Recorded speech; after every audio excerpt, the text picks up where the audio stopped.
Hello, I'm your reader Mary, here with you today, November 19th, 2024, reading the New Bedford Standard Times. Let's start with the weather. Today will be mostly sunny and breezy, high of 58, low of 34. Wednesday, mostly sunny, high of 55 and a low of 42. Thursday, we're getting into some periods of rain and clouds, high of 51, low of 40. Friday will be rather cloudy with some showers, high of 49, low of 37. Did I skip Thursday? Thursday will be periods of rain, high of 51 and a low of 40. And finally, Saturday, there will be considerable clouds, but a high of 50 and a low of 38. Our first front page story, Teachers Union aiming for the most robust contract yet, out of New Bedford.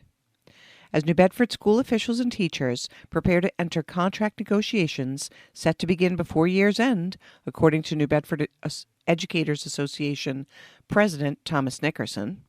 Nickerson and others came to the public comment table last week to give school committee members a glimpse into what union members are expecting.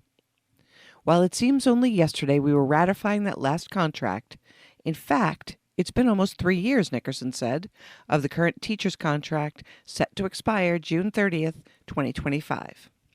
In that time, however, things have changed quite a bit, and as a result, NBEA Negotiations Committee will be working to bring our members the most robust contract yet.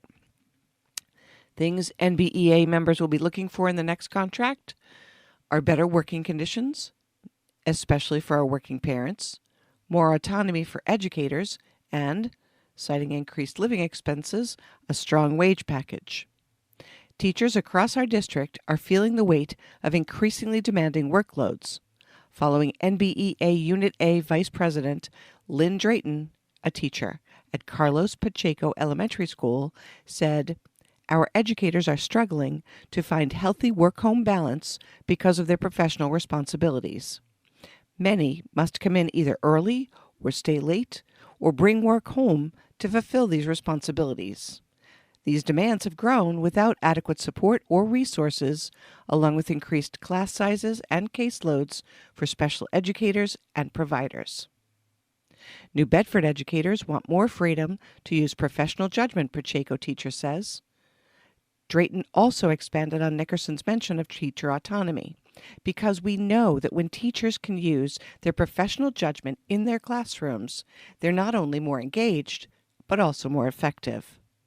The NBEA will be seeking contract provisions that would address these concerns meaningfully and include more manageable workload expectations. Drayton continued, "By supporting teachers' professional and personal well-being, we can create an environment where they feel more valued, energized, and committed to their work with the students of New Bedford." Haymack teacher, New Bedford educators should afford to live there. Teacher retention is an issue. Despite holding a master's degree with 15 years in teaching and having dedicated my career to education here in New Bedford, I find myself working an additional 20-30 hours a week at a second job just to afford a home in this community. That's a quote from NBEA Executive Board member Victoria Jones, a Hayden McFadden elementary school teacher. Jones identified herself as a New Bedford resident and a, quote, sole income provider of her household. The reality is that escalating cost of housing and basic living expenses are making it increasingly difficult for single-income households to rent or buy homes in New Bedford. Jones continued, noting that teachers at Hayden McFadden who've left for neighboring districts that offer better compensation and more favorable living conditions. There are educators whom New Bedford Public Schools have invested in throughout professional development, course reimbursement, opportunities for certification and ESL, English as a Second Language, or special education, and yet they're leaving and they're taking their skills and dedication elsewhere, along with the investment from the New Bedford Public Schools. Jones mentioned 2 teachers who left Hayden McFadden this year.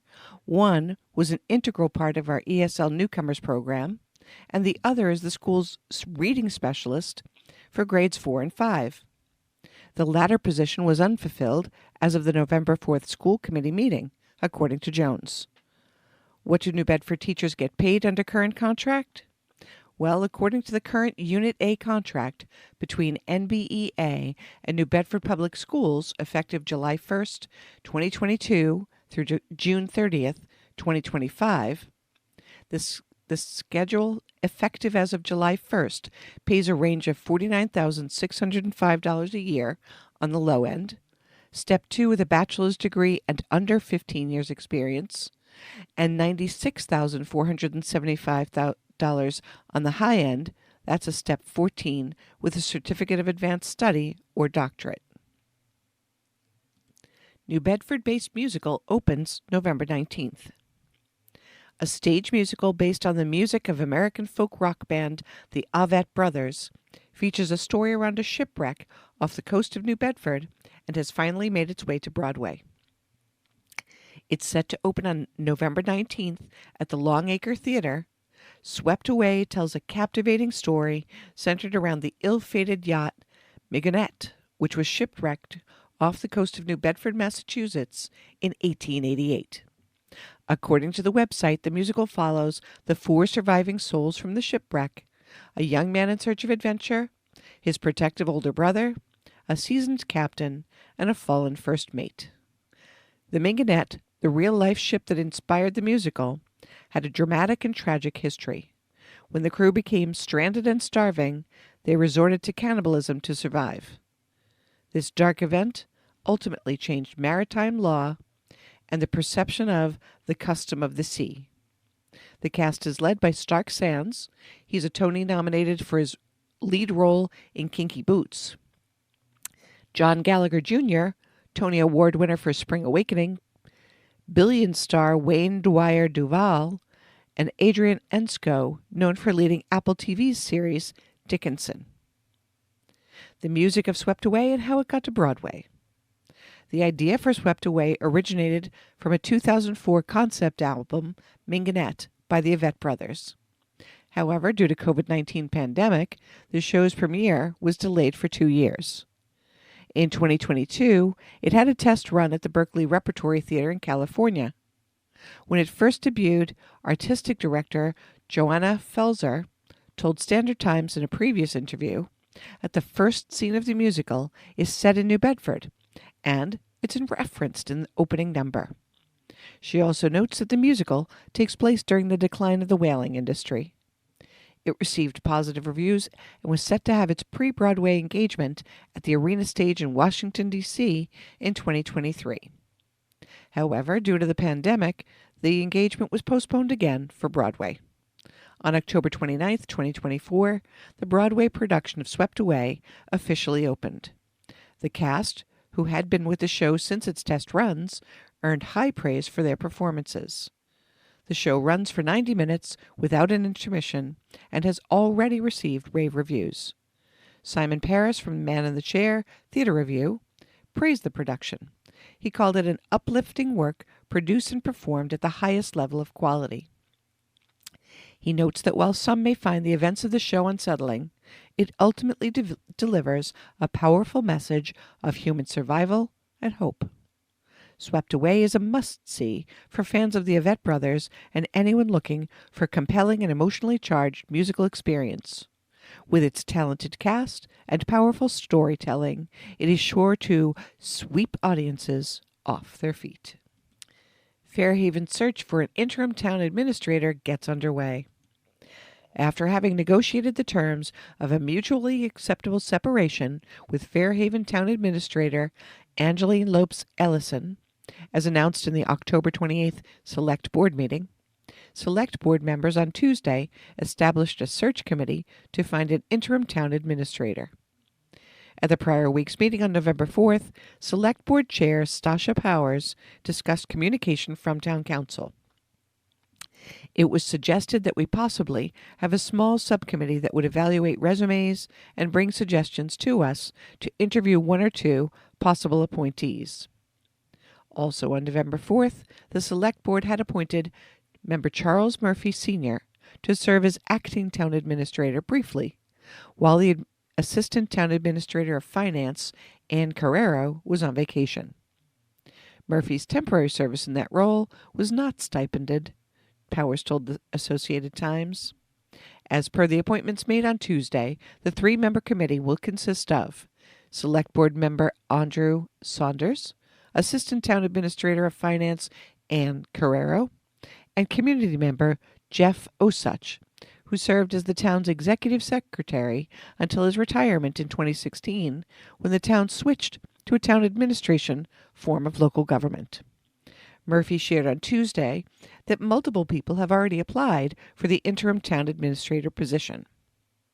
As of Thursday, a first meeting of the interim town administrator search committee had yet to be set. For those who are interested in being considered for the interim town administrator role, or who know someone who might be, the Select Board is now accepting cover letters and resumes. Submissions are being accepted online at www.fairhaven-ma.gov/home/interim-town-administrator. The interim position, once appointed, should be for no more than 180 days, according to our town administrator bylaw. That's what Powers wrote via email. Thanksgiving sandwiches to devour at South Coast Eateries. November is all about the turkey. It's time for the other poultry to take center stage all month long. Often a splurge just for the holidays, a turkey dinner isn't just part of the weekly rotation. That's why during the holiday season, we stuff ourselves full of it, and then forget about it until the next holiday. Many eateries around the South Coast are serving up all your favorites, from a full turkey dinner sandwiched between two slices of bread, creating the ultimate Thanksgiving sandwich. Indulge in this delicious delicacy as a trial run before the big day, and here's where you can get a Thanksgiving sandwich in the greater New Bedford area. Walrus and Captain. Get a taste of the holidays with the Thanksgiving sandwich at Walrus and Captain. This delicious sandwich has house-roasted turkey, cranberry sauce, gravy, and house stuffing on a toasted sourdough, served with your choice of hand-cut fries or coleslaw for $18. Get it today at 33 Country Road, Mattapoisett. Tia Maria's European Cafe. At Tia Maria's European Cafe, get everything you love about Thanksgiving on a fresh papo seco. Dig into fresh-cut turkey, crispy lettuce, a layer of cranberry sauce, and stuffing on a fresh baked roll with potato chips for $11. Drive right over to 42 North Water Street in New Bedford to get yours. The Cask and Pig Kitchen and Ale House. It's time for a turkey toasty at Cask and Pig Kitchen and Ale House. Get the house-smoked turkey breast, cornbread churrico stuffing, cranberry mayo, and smoked turkey gravy on a toasted sourdough with fries for $18. The perfect bite is waiting for you at 780 State Road, North Dartmouth. Lloyd's Deli and More, Acushnet. You can always get a taste of Thanksgiving at Lloyd's Deli and More, Acushnet. Their number one sandwich is the Big Gobbler with an oven-gold turkey, stuffing, cranberry sauce, mayo, and your choice of cheese on a fresh sub roll. It's $8.99 for a small and $12.99 for a large at 158 Main Street, Acushnet. Lee's Market. For a limited time, get the Thanksgiving panini at Lee's Market. It's packed with roasted turkey breast, stuffing, cranberry sauce, and gravy. The Blue Lobster Cafe in Lee's is at 796 Main Road, Westport. The Donut Factory. Well, if you aren't feeling a sandwich but still want a pre-game Thanksgiving, head to the Donut Factory. They have Turkey Day Tots with crispy tots, loaded with stuffing, mashed potatoes, cranberry sauce, and gravy. This yummy creation is ready for you at 7 Howland Road in North Fairhaven. How tariffs may affect U.S.-made goods. President-elect Donald Trump has promised a, quote, manufacturing renaissance upon his return to the White House, pledging tariffs to bolster companies that make products within the U.S. The idea is to drive up the price of imported goods to make American-made products more appealing. Trump's plans have been heralded by some domestic manufacturers competing against low-cost goods from countries like China. But economists warn tariffs can be a double-edged sword by driving up inflation and interest rates. It does offer a measure of protection for manufacturers, said Gary Schlossberg, global strategist at Wells Fargo Investment Institute. But depending on where you are in manufacturing, that inflation could work against you. Concerns over inflation. Trump placed tariffs on solar panels, washing machines, and certain metals during his first administration. President Joe Biden kept most of those tariffs in place and slapped on new tariffs on additional Chinese goods like electric vehicles and semiconductors. Now, Trump is proposing more aggressive tariffs ranging from 60 to 100% on Chinese goods and a universal tariff of up to 20% on imports from other countries. We'll lead an American manufacturing boom, Trump told reporters during a September speech in Georgia. When they have to pay tariffs to come in, but they have incentive to build here, they're going to come roaring back. The catch, according to economists, is that tariffs can lead to higher interest rates and reignite inflation. AutoZone and Stanley Black & Decker have already said they would pass on increased operating costs to consumers. The Peterson Institute for International Economics, a nonpartisan think tank, said the tariffs would cost a typical American household over $2,600 a year. Another report from the National Retail Federation, a retail trade group, said the tariffs could cost American consumers between $46 billion and $78 billion in spending power each year. The price of $50 athletic shoes would jump as high as $64. A $2,000 mattress and box spring set would cost anywhere from $2,128 to $2,190, according to the report. Most of us feel the tariff proposals are detrimental to the economy as a whole, even though they may benefit certain types of manufacturing for at least a little bit of time. That's a quote from Schlossberg at Wells Fargo Investment Institute. Matt Bigelow, president of Vermont Flannel, said inflation is a real concern for the apparel manufacturing company, which cuts and sews fabric imported from Europe to create shirts, robes, and other products. I think we've all, to a certain extent, experienced the effect of inflation over the past few years. He told USA Today, if tariffs do indeed ultimately increase consumer prices, then I think that's a real concern. Stephen LaCourie, founder and CEO of Massachusetts-based apparel manufacturer Goodwear USA, said Trump's tariff plans would likely boost his business by raising prices on imported products and putting them on a, quote, even playing field. But he's not convinced tariffs are a good idea and expects those costs to be passed on to American consumers. There are a lot of things we can't make or don't make here and probably never will make. I'm realistic about that. I'm not going to say make everything in America. It's a global economy, he said. Optimism for new jobs. Despite inflation anxieties, some U.S. manufacturers are looking forward to expanded tariffs. It's going to be great for the American factories throughout the United States, said Drew Greenblatt, president of Marlin Steel, a wire and sheet metal products manufacturer that sources American steel. Trump's 25% tariff on certain steel imports during his first administration didn't help Marlin Steel, since it excluded fabricated steel from China. Greenblatt said he's confident Trump's next round of tariffs will be a boon.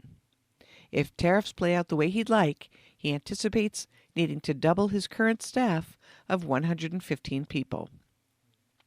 So many jobs I lose because the price-sensitive purchasing manager gives the job to the Chinese vendor rather than to us.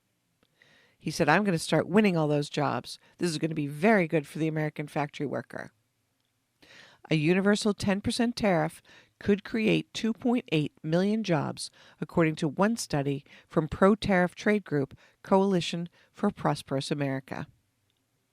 Another study from the nonpartisan think tank Brookings Institution in 2020 found tariffs during Trump's first administration appeared to create several thousand jobs in the steel industry, but gains in manufacturing sectors competing with imports were more than offset by losses in industries that relied on imports or faced retaliatory tariffs on their exports. Bayard Winthrop, founder and CEO of apparel manufacturer American Giant, said he's in favor of rebalancing trade with China and other international trade partners through tariffs. He just wants to see it done methodically and mindfully. If Trump slapped on a universal 20% tariff one day, that would be devastating, Winthrop said. But I don't think that's where we're going to land. I think where we're going to land is a gradual increase over time of tariffs, and I think that's a posture I'm supportive of. After its launch in 2012, San Francisco-based American Giant has grown into one of the largest American clothing manufacturers, sourcing all of its materials from within the country. Winthrop said tariffs would be good for the company, but also help boost the American middle class by offering more factory work. There will be some increase in costs, that's the price you pay, but the benefit is it will begin to put in place some industrial capability in the United States that I think is desperately needed. He said, I think it's needed for middle, industrial class, and lower skilled workers all over the country. Scott Paul, president of the Alliance for American Manufacturing, has also advocated for continued strategic application of tariffs. And coming out of the discovery section of the paper, the Four Kings.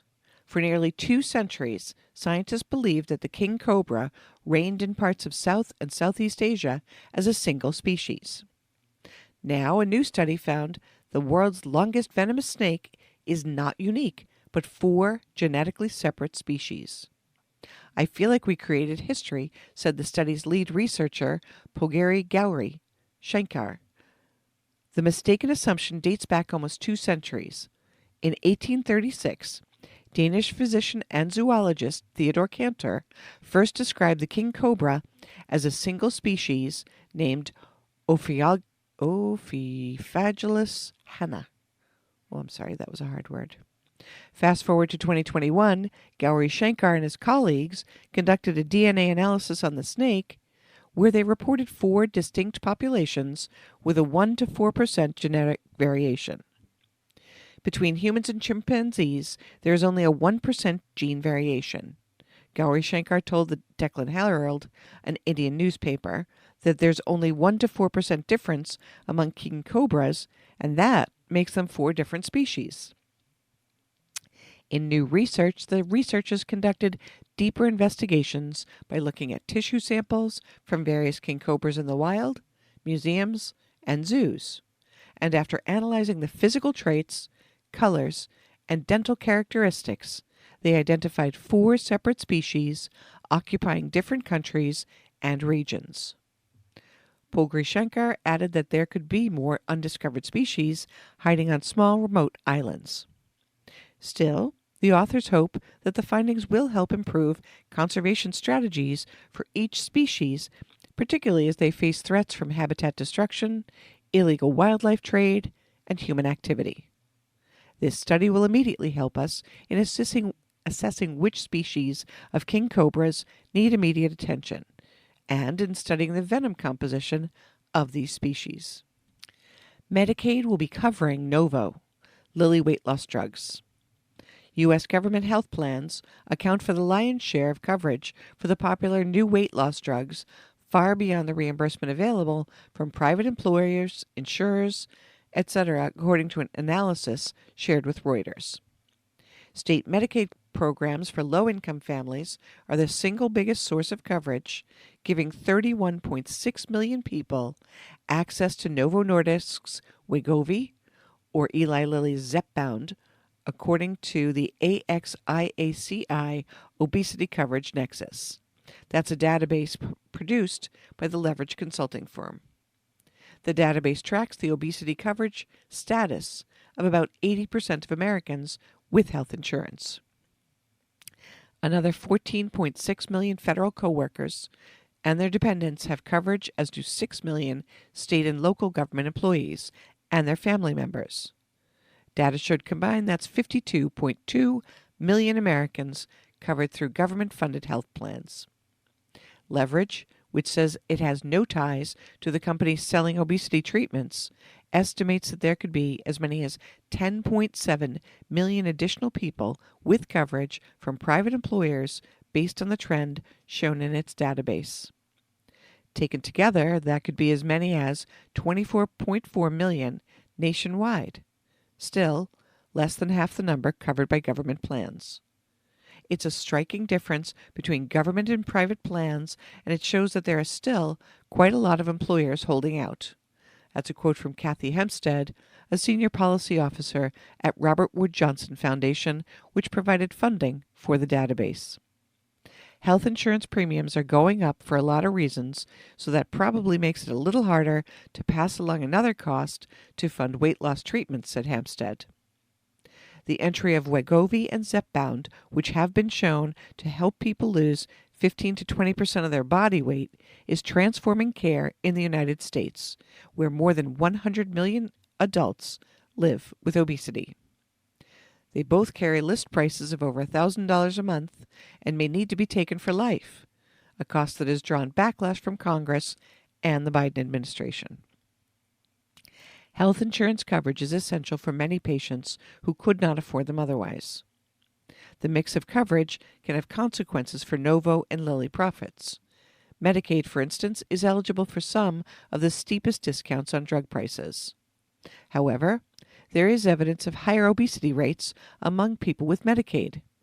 Giving drug makers access to greater potential sales volume, said Bruce Bruin, senior research economist at RTI International and a nonprofit research institute.